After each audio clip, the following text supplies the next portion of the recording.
السلام علیکم و رحمت الله و برکاته. بینندگان عزیز، در برنامه خبری و تحلیلی پیام نیوز شوکت محمد امروز نیز با شما هستم. حالا توجه کنید به سرخط خبرها.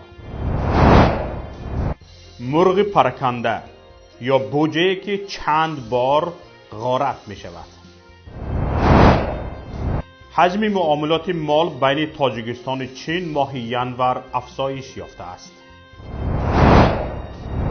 چایخانه ملی خربوزه به مرکز بزرگ آشخانه آش پلاو تاجیکی تبدیل می یابد. در چین 6 نفر از پزشکان و امدادگران در اثر گرفتاری به بیماری کرونا ویروس جان خود را از دست داده‌اند. می‌پردازیم به شرح موضوعی امروزه. موضوع امروزه ما درباره غارتی بودجه کشور است.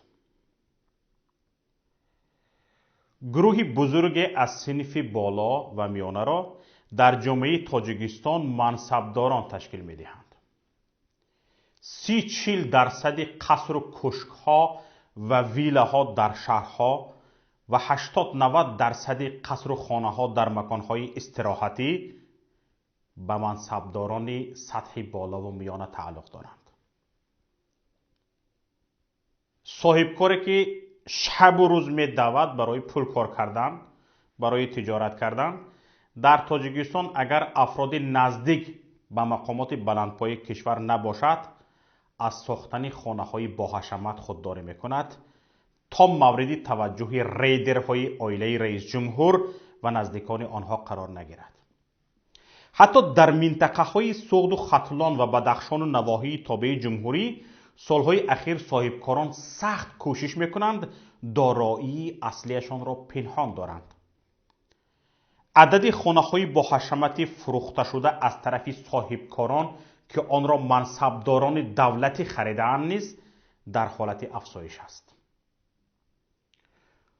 ماهانه منصبداران سطح میانه و بالا از 1500 سومانی تا 5000 سومانی را تشکیل می‌دهد. به استثنای بعضی موردها که رئیسان کارخانه‌های دولتی ماهانه‌های بزرگ برای خود اختصاص داده‌اند. حساب کردن حجم بایگری منصبداران در تمام کشور امکان ندارد، اما آن به مبالغه 10 میلیارد سومانی را تشکیل می‌دهد. این هم در حالی است که منصبداران بلندپایه عادت دارند دارایی‌های خود را به خارج یا به آفشورها انتقال دهند. بیشتر این دارایی‌ها دو منبع دارد: رشوه سراسری و غارت بودجه.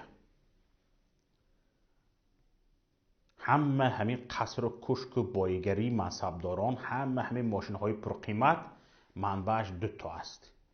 یکیش رشوه پاره، دیگرش غارت بودجه کشور. گردش پول در رشوه هم میلیاردها سومانی است و حساب کردن آن هم غیر امکان است. کمتر منصبدار حتی کارمند عادی اداره دولتی در کشور پیدا می شود که رشوه نگیرد. تقریبا در هیچ اداره دولتی امکانی بدون رشوه حل کردن کمترین کار امکان ندارد. حجم رشوه برای نوشتن یک معلوماتنامه عادی از 10 سومانی و دیگر حجت‌های مهم تا میلیون‌ها دلار را تشکیل می‌دهد.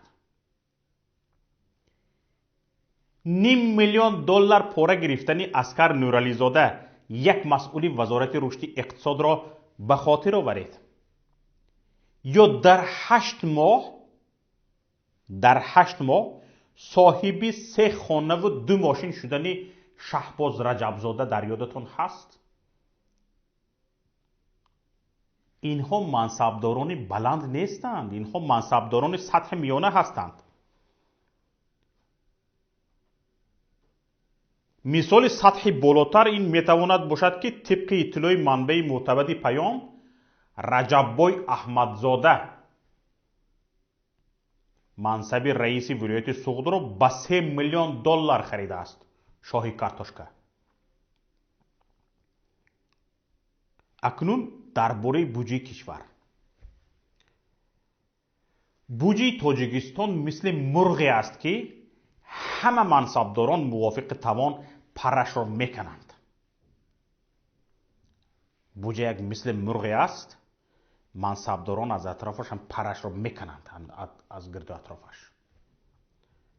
ғорати буҷаи кишвар як манбаи даромади мансабдорон аст. буҷа шурӯъ аз аввалин қадамҳои ҷамъшавӣ то охирин дараҷаи масраф ғорат мешавад. зина ба зина ва даҳҳо маротиба. шурӯи ғорати буҷа аз як корманди оддии давлатӣ, корманди қатории андоз шурӯъ мешавад то раис ҷумҳур мерасад ва бо як корманди оддии дигари давлатӣ, масалан корманди кумитаи дин тамом мешавад. бозрасии кумитаи андоз барои камтар нишон додани даромади як соҳибкор аз соҳибкор ришва мегирад ва даромади ӯро гапзанон карда чанд баробар кам нишон медиҳад ва дар натиҷа буҷа аз гирифтани маблағи пинҳоншуда маҳрум мегардад. ин ғорати зинаи синаи аввал аст. дар якум зина ин хел ғорат мешавад. ба ҳаҷми маблағи якдафъаинаи он аз 100 сомонии як мағозаи кӯчак то миллионҳо сомонии корхонаҳои бузургро ташкил медиҳад.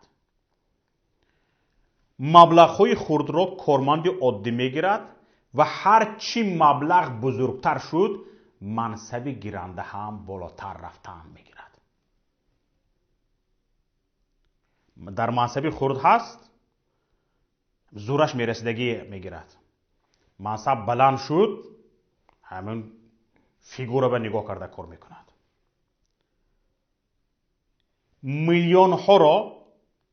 миллионҳо сомониро худи раиси кумитаи андоз Нусратулло Давлатзода меситонад.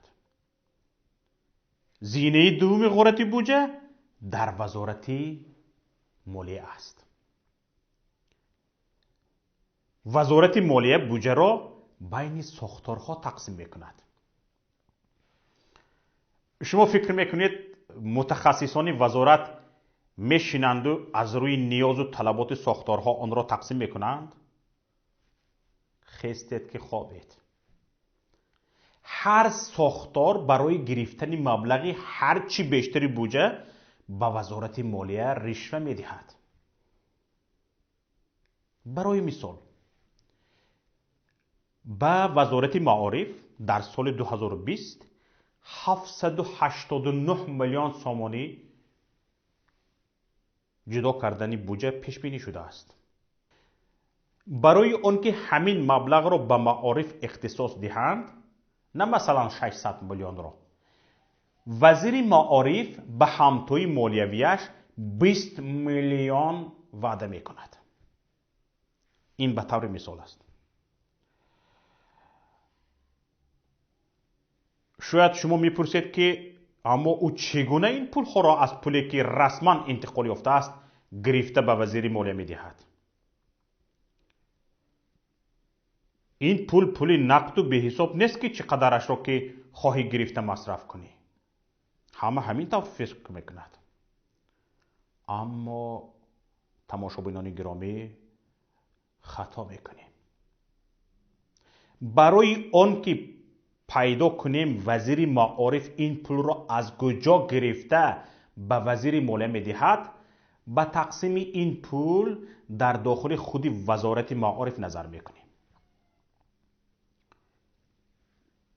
вазорати маориф дар ҳолати пултақсимкунӣ менависад: маълумоти касбӣ 481 миллион сомонӣ, маълумоти умумӣ 195 миллион сомонӣ, ҷамъ 676 миллион сомонӣ. یک مقدار دیگر نمیرسد کو. باقی ماندهش کجا شد؟ باقی مانده در خراجات بودجه چنین نشان داده شده است: فعالیت های دیگر.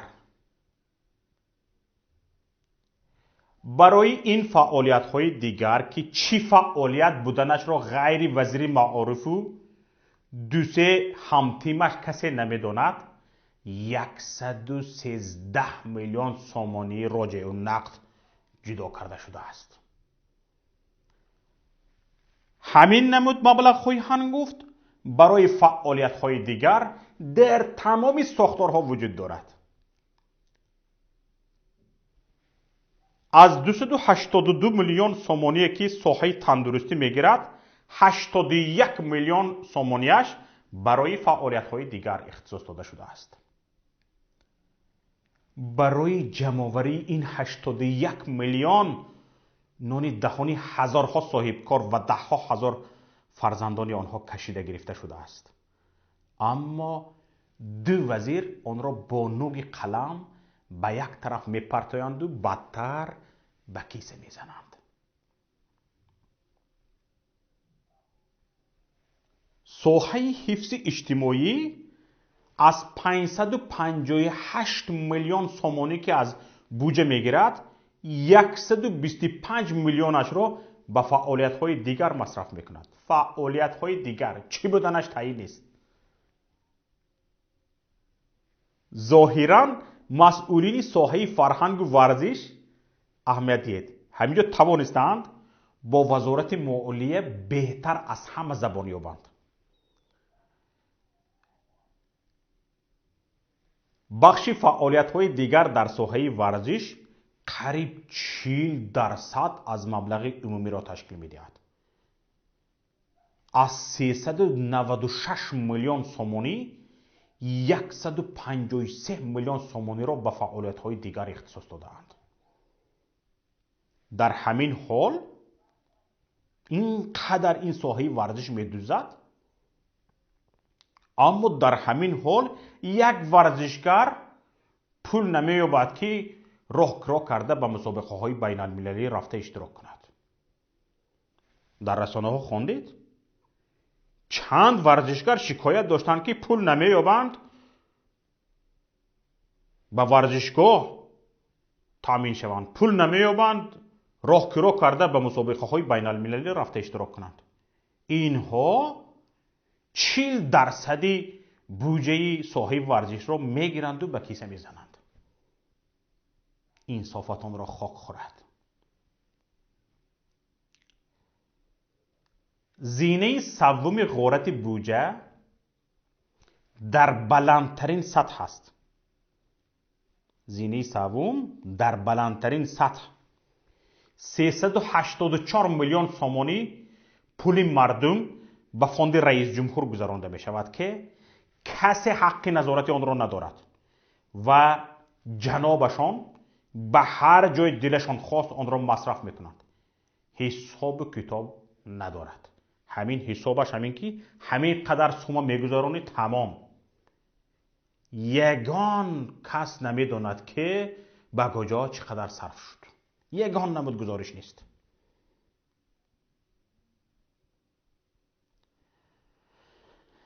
اکنون در دوام باز دقت دهید. بعد این غارت بودجه دوباره به زینه‌های پایانی سقوط میکند. هر وزارت کمیته آن را به حد امکان به کیسه های مسئولینش میریزد و از 30 تا 40% آنچه تا آن زمان از بودجه باقی ماند دوباره تلف و تاراج می شود.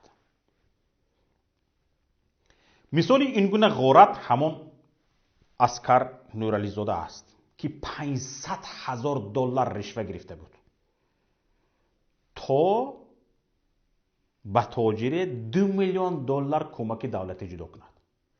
500,000 دلار رشوه میگیرد تا اینکه به یک صاحب کار 2 میلیون دلار کمک مالی جدا کند.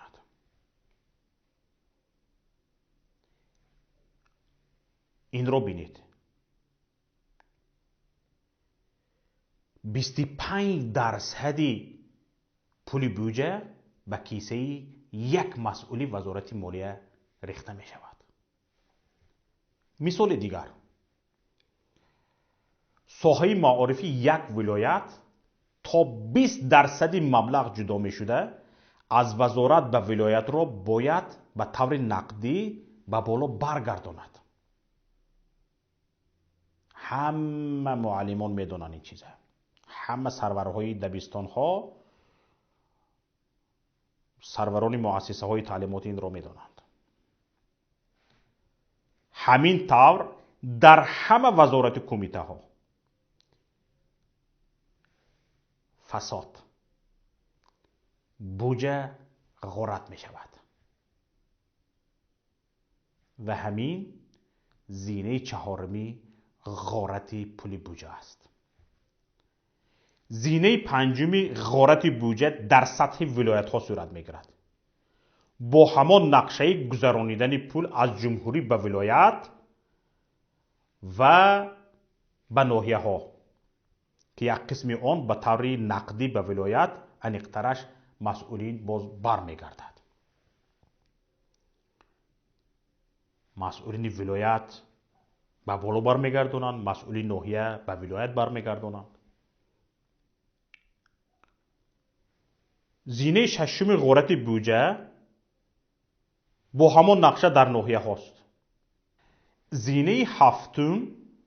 زینه هفتمی غارت بودجه در سطح منصبداران خرد، مثلا راهبران مکتب ها و سردخترها و رئیسان بخش های گوناگون ساحه های بودجوی عملی می شود. همین طور سر از شروع جمع‌کنی پول مردم تا رسیدن آن به دست کارمندان ساحه های بودجوی تا 2 برابری آن پولی که به جای پیش بینی شده می رسد دزدیده می شود. بیشتری مردم با بایگری های این منصبداران دزد و غارتگر یک پاسخ دارند: به آنها خدا داده است. چه خیل به دزد و غارتگر خدا داده است؟ به اینها خدا نه. ای مردم، خود شما خور شکم را قفس کرده سری من حاکم شو گفته خودتان به آنها داده اید. با پول شما اینها ویله و قصر و کشک بسازند. شما در یک هفته اقلا یک بار برای خوراک با گوشت خوردن به 1 کیلو گوشت پول نمیابید.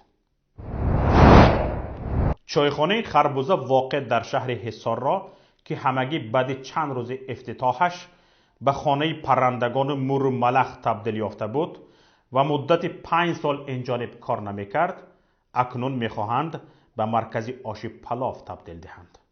مدت این 5 سال این چایخانه نتوانست به رهگذران 1 پیاله چای دهد، اکنون که اینجا ایستاده آش پلاو میخورده باشد.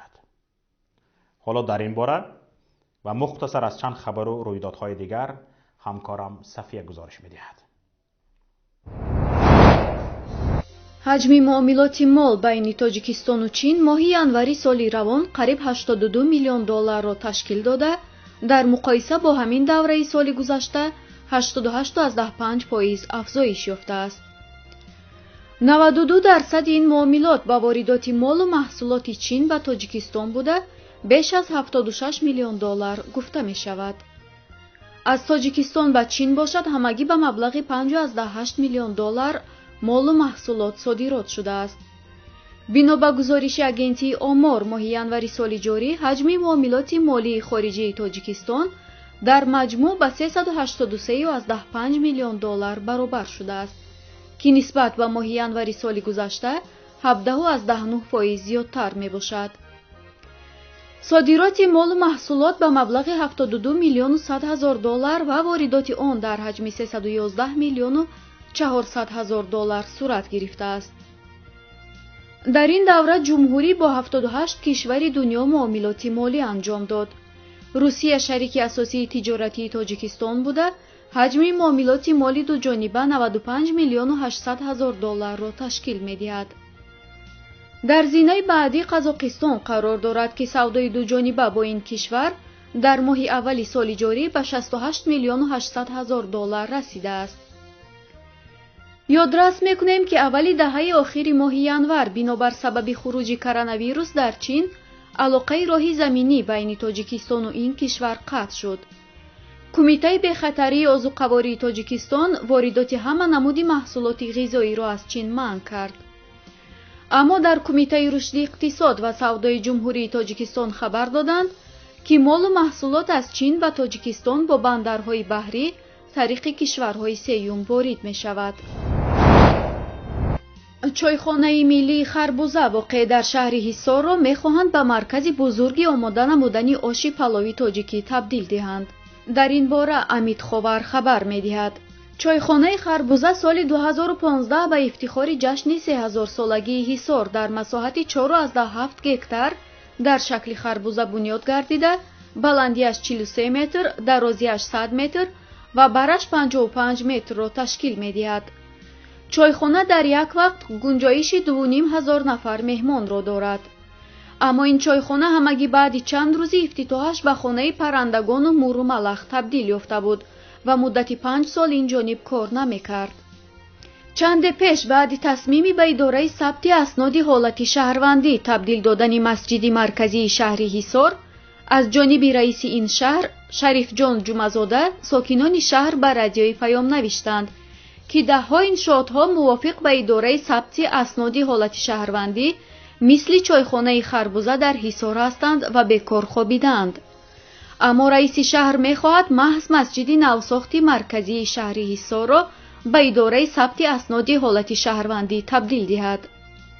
در همین حال رئیس شهر حصار شریف جان جمعزاده در جمع نمایندگان رسانه‌های خبری اطلاع داده است که در نظر است با مقصد تشکیل مرکزی آماده نمودن آش پلاوی تاجیکی بهترین آشپزهای کسبی را از سراسر جمهوری جمع نموده به میزاجان و دیگر مهمانان خارجی که به شهر حصار می‌آیند در سطح بلند خدمت رسانی شود.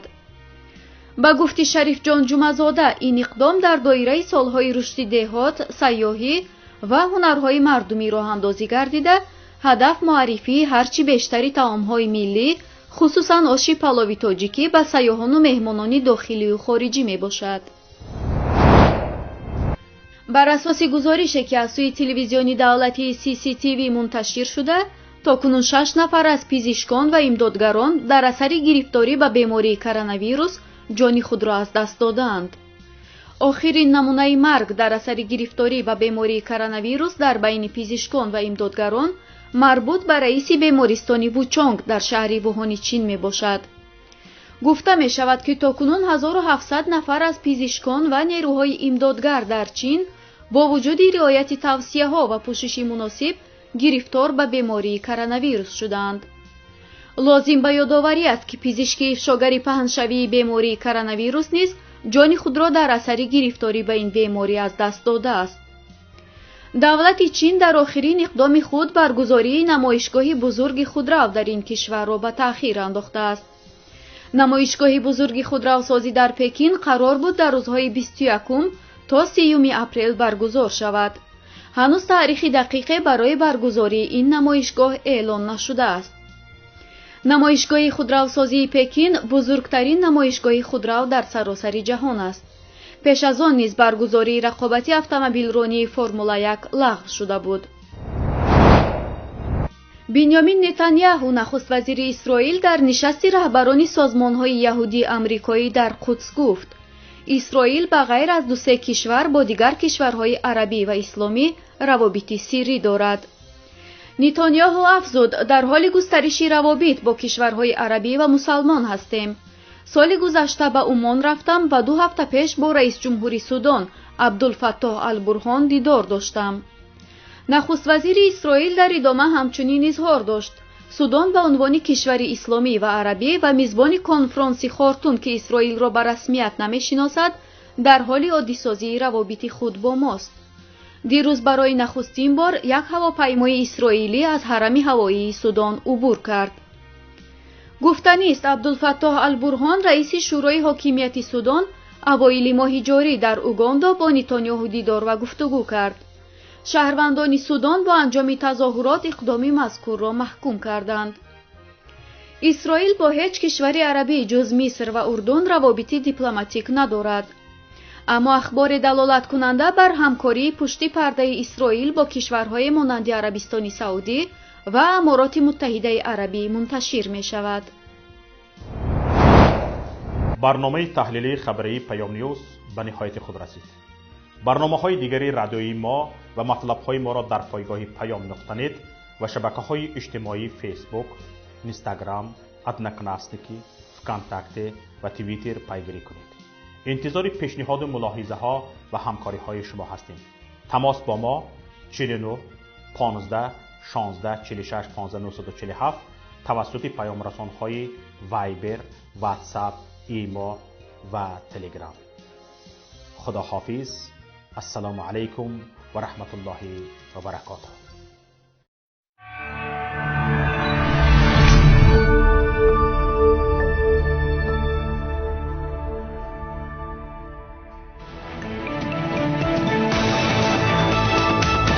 رادیوی پیام، در فضای سیاست صدای جدید.